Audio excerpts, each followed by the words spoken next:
ముక్కోటి ఏకాదశి నాడు జరిగేటటువంటి క్రతువులలో ఒక భాగంగా ఉత్తరద్వార దర్శనము అని ఒకటి ఉంటుంది. ఇది మళ్ళీ సంప్రదాయంలో ఒక్క వైష్ణవ దేవాలయాల్లోనే. అసలు ఇంకా నేను పరమ సత్యం చెప్పవలసి వస్తే ఇది యథార్థమునకు ఒక్క శ్రీరంగ క్షేత్రమునకే సంబంధించింది. అందుకే ఉత్తరద్వారం తీయడం అన్నది ఒక్క శ్రీరంగ క్షేత్రానికే ఉంది.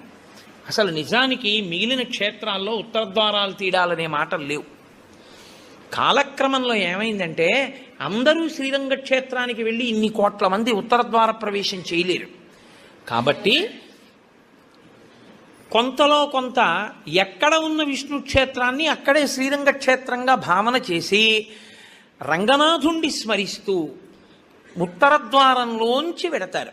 ఉత్తరద్వారంలోంచి ఆ రోజున శ్రీ మహావిష్ణువు ఏమీ చెయ్యలేనివాడు, అన్ని విధాలా ఇంకా అసలు నేను ఈశ్వర ఏమీ చెయ్యలేను